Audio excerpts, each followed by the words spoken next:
एक बार की बात है कि गांव में एक लड़के की मृत्यु हो जाती है और उस लड़के की मां बहुत ज्यादा रो रही होती है। तब उसी समय गांव में कुछ लोग आते हैं और उस स्त्री को कहते हैं कि तुम अपने लड़के के शव को लेकर गौतम बुद्ध के पास जाओ, वह तुम्हारे लड़के को जीवित कर देंगे। यह सुनकर वह स्त्री बहुत खुश होती है और गौतम बुद्ध के पास जाने के लिए तैयार हो जाती है। जिन लोगों ने उस स्त्री को गौतम बुद्ध के पास जाने की सलाह दी थी, असल में वह गौतम बुद्ध को नीचा दिखाना चाहते थे, क्योंकि वह लोग गौतम बुद्ध से नफरत करते थे। लेकिन उस स्त्री को इस बात की बिल्कुल भी जानकारी नहीं थी। उनके कहे अनुसार वह स्त्री गौतम बुद्ध के पास चली जाती है।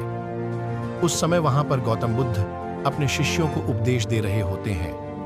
वह स्त्री सीधा गौतम बुद्ध के चरणों में जाकर अपने बच्चे लड़के के मृत शव को रख देती और कहती है कि मेरे बेटे की मृत्यु हो गई है, मुझे मालूम है कि आप इसे जिंदा कर सकते हैं। दुनिया में ऐसा कोई भी काम नहीं है जो आप नहीं कर सकते, आप परम ज्ञानी हैं। गौतम बुद्ध पहले उस स्त्री की बात सुनते रहे और वहां बैठे उनके शिष्य और अन्य लोग भी गौतम बुद्धा के जवाब का इंतजार करते रहे।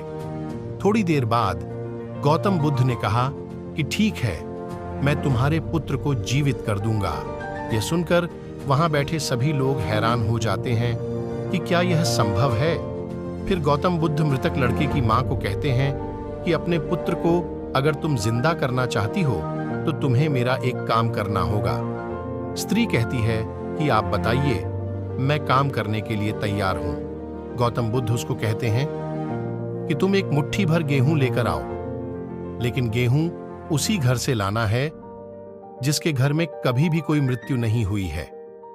वह स्त्री गेहूं लेने के लिए गांव में चली जाती है। पहले घर में जाती है, गेहूं मिल जाता है, लेकिन उस घर में काफी समय पहले बुढ़े आदमी की मृत्यु हो चुकी होती है।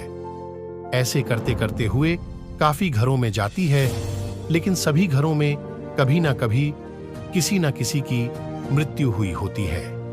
अब वह इस तरह समझ जाती है कि ऐसा नहीं हो सकता कि किसी भी घर में मृत्यु ना हुई हो।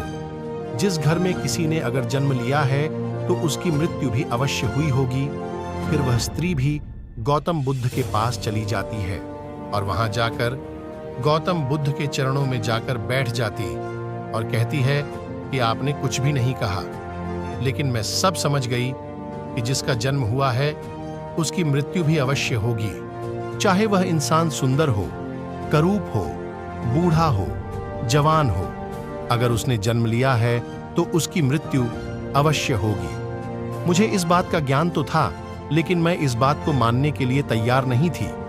अब मुझे यह बात समझ आ गई है।